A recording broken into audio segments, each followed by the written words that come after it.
scratching it, the damage to the $50 million piece of art. And America Strong tonight, celebrating America's only female unit to serve in Europe during World War II. An honor long overdue tonight. From ABC News World Headquarters in New York, this is World News Tonight with David Muir. Good evening. It is great to have you with us here on a Tuesday night. We begin tonight with the ABC News exclusive. Today marks President Trump's 100th day in office. And tonight, our Terry Moran sitting down with the president in the Oval Office. Terry asking the president about his tariffs, the economy, immigration, the war in Ukraine, and how the president answered when Terry asked if the president still has confidence in his Defense Secretary Pete Hegseth after those two group chats using the Signal app discussing military plans involving Yemen, U.S. military jets, and their timing. One of those chats included his wife. The president facing an historically low approval rating at the 100-day mark amid concern in this country over the president's tariffs and higher prices, fears of inflation. Tonight, our first look at the primetime interview that airs tonight, Terry asking the president about his advice to Americans to hang tough and what that meant when it comes to the economy. Well, you said something a couple weeks ago that struck me. You said concerning the tariffs, which economists say are going to raise prices, you said, quote, hang tough. Yeah. It won't be easy. You said that to the American people. Is that what Americans should expect, some hard times? I've said that during my campaign. Look, we won a campaign by a lot. We won all 7 swing states. We won the popular vote by a lot. You know, we had a tremendous campaign. I said all these things during my campaign. I said, you're going to have a transition period. We've been ripped off by every country all over the world. They're laughing at us. They thought we were stupid people, and we were. And I said, that's not going to happen. We're not going to let that happen. Hard times are ahead? I don't think so. I think great times are ahead. Look, since I came in, gasoline is down, groceries are down, egg prices are down, many things are down, just about everything. You know, you don't have the drop in fuel and energy and oil like we did. I took it from maybe $3.20, maybe more than that, down into a much lower number. When you have that kind of a drop, you're not going to have inflation. Not now, but it's the tariffs, right? We still have 145% tariffs on China. Your Treasury Secretary said we basically have an embargo on China. Look, you're trying to say something's going to happen. Okay, well, nothing's going to happen. You know business. I want to ask you. I do know business. Yes, so 145% tariffs on China, and that is basically an embargo. They deserve it. It'll raise prices on everything from electronics to clothing to building houses. You don't know that. You don't know whether or not China's going to eat mathematics. China probably will eat those tariffs, but at 145, they basically can't do much business with the United States. And they were making from us $1 trillion a year. They were ripping us off like nobody's ever ripped us off. And by the way, we have other countries that were just as bad. If you look at the European Union, it was terrible what they've done to us. Every country, almost every country in the world was ripping us off. They're not doing that anymore. The president there on his tariffs during this wide-ranging primetime interview tonight. Terry also asking the president about his Defense Secretary Pete Hegseth and whether he still has confidence in him. Here's what the president said. I want to ask one question about Defense Secretary Pete Hegseth. There's a lot of turmoil at the Pentagon right now. There's the Signal chat with his wife on it where he's discussing that attack in Yemen. There's another Signal chat discussing the attack on Yemen. There's a reporter accidentally involved. He said the other day that you had a talk with the secretary. Did you take him to the woodshed? I had a talk with him, and whatever I said, I probably wouldn't be inclined to tell you. But we had a good talk. He's a talented guy. He's young. He's smart, highly educated. And I think he's going to be a very good hopefully a great defense secretary, but he'll be a very good defense secretary. You have 100% confidence in I don't have 100% confidence in anything. Okay, anything. Do I have 100%? It's a stupid question. Look, it's a pretty important position. No. You don't have 100%. Only a liar would say I have 100% confidence. I don't have 100% confidence that we're going to finish this interview. We will. Of course, the interview did continue. You did finish it. The president was, and we should point this out, willing to answer a multitude of questions here. Let's bring in Terry Moran. He's live at the White House tonight. Terry, of course, I read through the entire transcript. You asked about the economy, immigration, the war in Ukraine. You asked about Elon Musk and Doge, the federal cuts. This is a wide-ranging conversation tonight. It sure was, David. We covered a lot of ground. As you say, the president was really eager to talk about immigration, his efforts on the border. That's something that he considers a big success. We also talked about Vladimir Putin and whether or not President Trump still trusts him. And we got a rare look inside the Oval Office that he has really transformed. It was fascinating. We look forward to it. Terry Moran live at the White House. Terry, thank you. Tonight, the full ABC News exclusive interview, a primetime special. President Trump, the first 100 days, the interview in the Oval Office. Tonight at 8 p.m. Eastern, right here, 7 p.m. Central, right here on ABC. Our thanks to the president and to Terry Moran. In the meantime, we turn to the other news this Tuesday night. More than 45 million Americans on alert for dangerous storms from Texas, really all the way up to New York, Cincinnati, Pittsburgh, Buffalo to Syracuse, all bracing tonight. Strong winds and rain amid tornado warnings in Potosi, Missouri, damage to planes and buildings. This is the Springfield Airport, and storms ripping off the roof of a business in Nixa, Missouri. Chief Meteorologist Ginger Z with the images coming in at this hour and the forecast. Tonight, powerful storms targeting multiple states across hundreds of miles from western New York to the Ozarks. Families anxiously watching the skies in Springfield, Missouri. Is that rotation up there? You can hear the roar of that downpour. There's like branches coming down. Winds gusting up to 90 miles per hour. South of there, heavy damage in Nixa, Missouri. The roof of this business splintered. Outside Columbus, Ohio, children running when the storms erupted just as classes let out. All right, we're in it. Take a look. And Monday night, south of Minneapolis, KSTP meteorologist Jonathan Uhas tracking storms near Faribault, Minnesota. This is the tornado-warned part of the storm. We're driving right through it. If there's a tornado, it's right here. That tornado shredding this barn, confirmed as an EF1, winds at least 86 miles per hour. And we know this continues into the evening hours, so let's bring back in Ginger Z tonight as you look forward. Ginger, what do you see? So Pittsburgh got slammed just hours ago with 71-mile-per-hour gusts. That line is now moving through Altoona State College, and you see that's just the northeastern part of it. We got a brand new severe thunderstorm watch, David, in Kentucky. That includes West Liberty, London. It's close to Lexington there. That's all moving east. It will die out overnight, but we've got to focus on the southwest and the plains because it's not just the severe thunderstorms yet tonight, but it's the flash flood threat. Oklahoma City, for example, has had their second wettest April on record already, and they are in the significant risk for flash flooding. That is 3 to 7 inches. If they got more than 2, they would be in the top wettest April on record. It's not just tomorrow, but we see tomorrow night flash flood threat sticks around. Damaging wind will come with those storms, David, tomorrow as well. Well, we can see the winds right there. Ginger Z has been traveling with this line of storms. Ginger, thank you. We'll see you on GMA. We continue tonight into the horrific crash, a car driving through a field and then smashing through a building with an after-school program inside the car, then coming out the other side.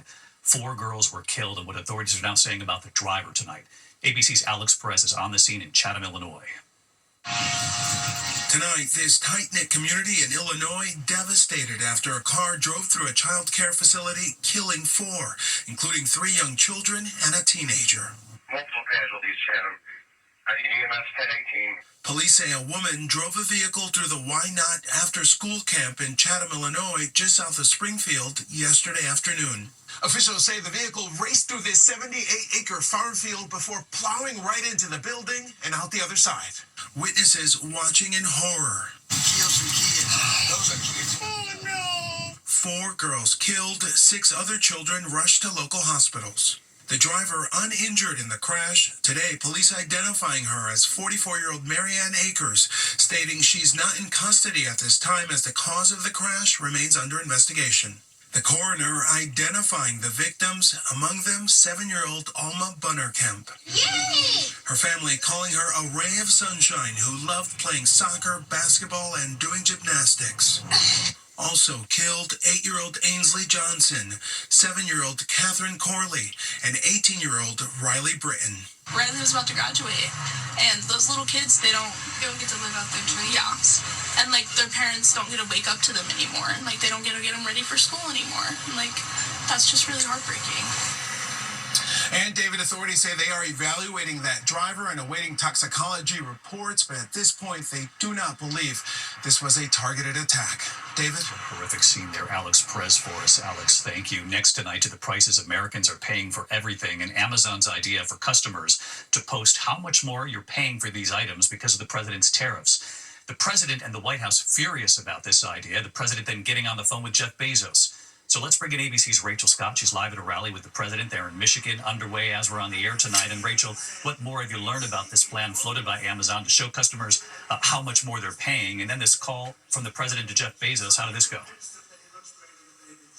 Well, David, Amazon does admit that they were considering this proposal for one of their smaller divisions, Amazon Hall, to show customers just how much more they would be paying because of the president's tariffs. But amid pressure from the president himself, Amazon now backing away from the idea. I'm told that when the president got word of this idea, furious, so much so that he directly called Amazon founder Jeff Bezos to complain, and then within hours of their phone conversation, Amazon putting out this statement, making it clear, quote, "This was never approved and is not going to happen." Today, before departing for Michigan, the president saying that Bezos made the right call and solved this problem very quickly. The president on stage here in Michigan tonight announcing a little relief for automakers. The White House says that those 25% tariffs on all cars made outside of the United States will still remain in effect, but automakers will not pay anything additional for any steel and aluminum tariffs, David. Rachel Scott live there in Michigan tonight as the president marks 100 days. Rachel, thank you. We turn now north of the border tonight into the election victory being watched by the world after President Trump's tariffs and talk of making Canada America's 51st state. Canadians appearing to reject it all, fueling the Liberal candidate Mark Carney to victory. And the Prime Minister's warning after the election, "We are over the shock of the American betrayal," he said, "but we should not forget the lessons." Matt Gutman is just back from Canada tonight. Fueled by an anti-Trump movement and anger over relentless pressure from the U.S. to make Canada the 51st state, the Liberal candidate Mark Carney won, capping an extraordinary comeback victory. And tonight he's taking the fight to President Donald Trump. President Trump is trying to break us so that America can own us. That will never, ever happen. Carney is a former central banker but political rookie, telling Canadians they need to brace for new reality. We are over the shock of the American betrayal, but we should never forget the lessons. We have to look out for ourselves. It was just a few months ago that Justin Trudeau had resigned in disgrace and the Liberal Party was down 24 points. But then President Trump slapped those steep tariffs on Canadian goods and suggested he'd annex Canada as the 51st state, igniting the Liberal Party's unprecedented comeback. Even as voters headed to the polls just 24 hours ago, Trump posting online seeming to suggest they should instead elect him. And David, I just landed from Canada, and at almost every campaign stop, Carney's mantra was something like President Trump is going to break Canada so he can own Canada, and we're not going to let that happen. Now, we understand the two men did speak today, but now the hard part begins for Carney. He's going to have to work with the Trump administration for the next 4 years. David. Matt Gutman from Los Angeles tonight. Matt, thank you. And also from California at this hour, more than 55,000 Los Angeles County union workers walking off the job as part of the two-day strike there. SEIU workers at hospitals, libraries, parks, and county offices marched the streets of downtown Los Angeles demanding higher pay. The county pushing back tonight, saying they are facing, quote, unprecedented stresses, including recovering from the devastating fires there. The walkout ends at 7 p.m. tomorrow. When we come back here tonight, the construction workers killed after a deadly scaffold collapse. You'll see the images. Also hear a major change to the way people can buy a popular drug used for weight loss. And then the dramatic video tonight of this runaway boat speeding up to 40 miles per hour. The police officer jumping from one boat to the other, trying to stop it. The driver of the boat thrown off. Where this played out in a moment. Tonight, authorities are investigating a deadly scaffold collapse at a massive industrial construction site in Port Arthur, Texas. 3 construction workers were killed, 2 injured when their scaffolding came down overnight. Work has been halted at the Port Arthur LNG site while the investigation is underway. The huge project has hundreds of workers on location around the clock there. Tonight, the dramatic images showing police racing to stop an unmanned runaway boat. This is in Sarasota, Florida. The boat speeding in circles at about 40 miles per hour. The boater says he fell overboard after being cut off by a larger vessel. A police boat pulling up alongside. Body camera video showing a police lieutenant right there jumping from his boat onto the other one, finally getting it to stop. The boater who was thrown treated for minor injuries. Applause indeed. When we come back tonight, the major price change for a popular drug used for weight loss and the new way to get it. Also, the famous $50 million painting and the child who scratched it. You'll see this in a moment. Index of other news tonight, a potential game changer involving the popular weight loss drug Wegovy. Novo Nordisk says it's making the drug available to several telehealth companies, including Hims & Hers Health, Ro, and LifeMD. The drug company also plans to make it more affordable for customers who are paying out of pocket. The late Pete Rose could finally get a chance at baseball's Hall of Fame without setting a deadline. Major League Baseball Commissioner Rob Manfred says he will issue a ruling on the family's request. He was banned for life for gambling on games, including his own team, while a player and a manager. The commissioner says he's discussed this issue with President Trump in February. Trump has said he would posthumously pardon Rose, who died in September. Tonight, the child at the museum scratching a $56 million painting in Rotterdam. Museum workers having to remove the famous painting by artist Mark Rothko. They say it was scratched in several places. The museum tonight believes it can be restored. No word on whether the family will be held responsible in any sort of way.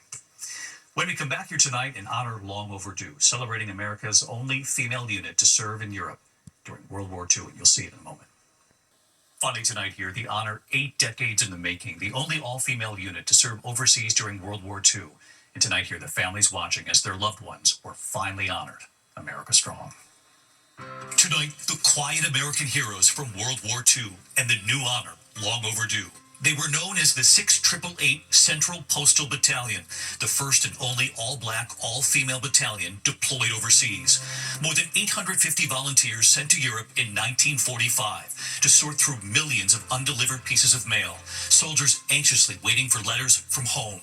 The battalion working 3 separate 8-hour shifts 7 days a week, processing 65,000 pieces of mail every shift, clearing a 2-year backlog.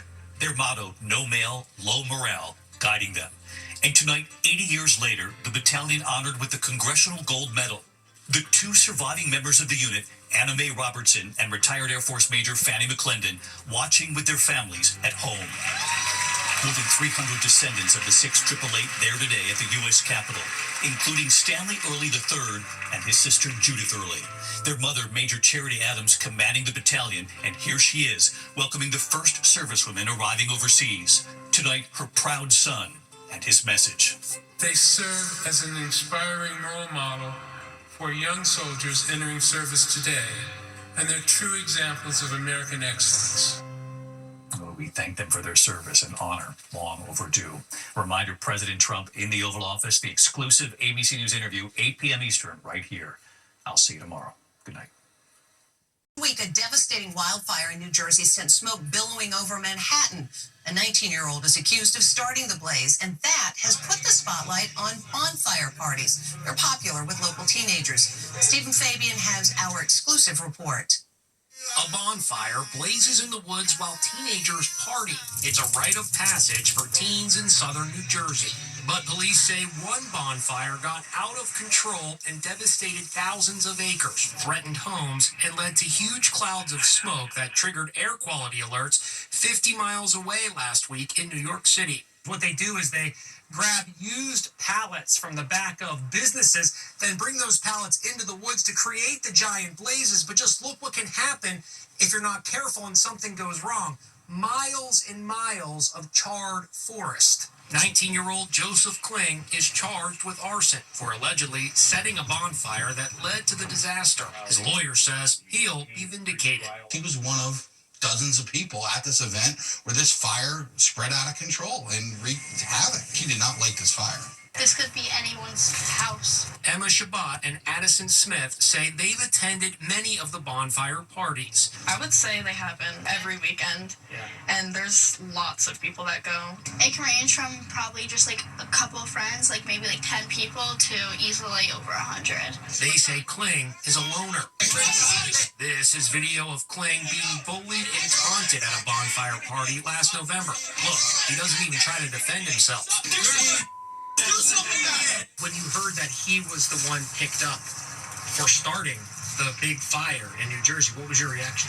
It honestly doesn't shock me. It's always been an idea in the back of my head that something like this could happen. It's scary because half these kids don't have curfews or anything, whereas I need to be in my house by like 10 p.m. So I'm like always one of the first ones to leave. Are these bonfires in the woods ever safe? No, they're not.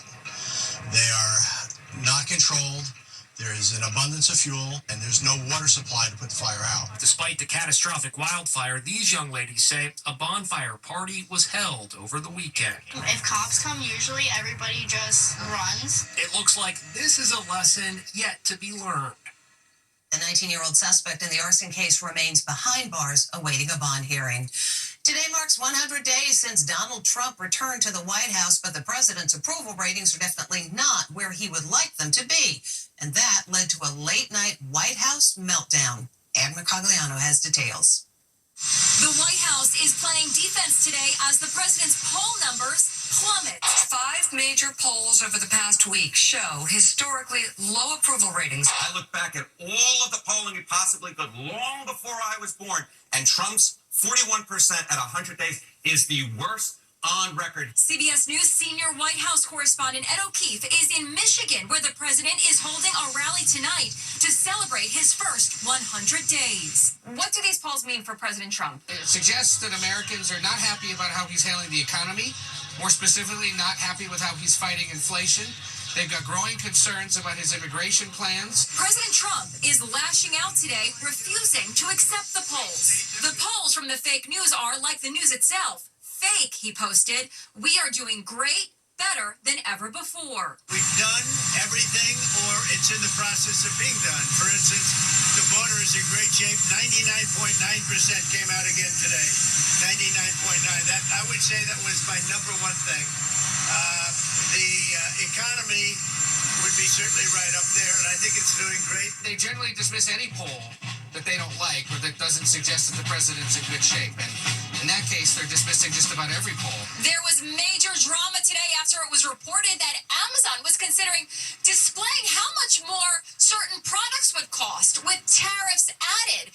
And that prompted an angry phone call from President Trump to Jeff Bezos. The president was so angered by this, he called up the founder of Amazon himself, Jeff Bezos, to complain. They said, quote, "Of course he was pissed. Why should a multi-billion-dollar company pass off costs to consumers?" Jeff Bezos was very nice.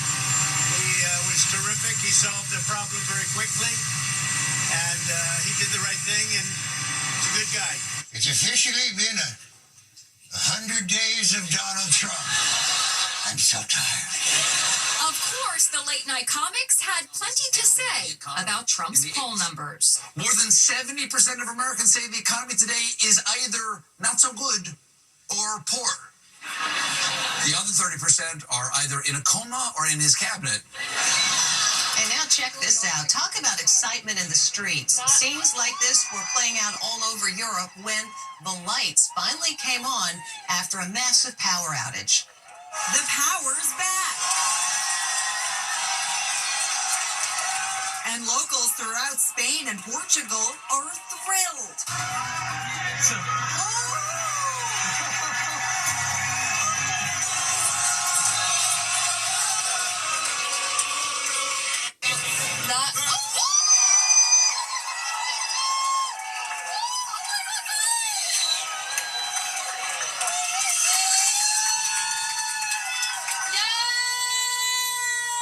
Let there be light. A moment to remember. The cause of the outage is in dispute, but authorities say there's no indication that it was a cyber attack. Back here at home, Beyonce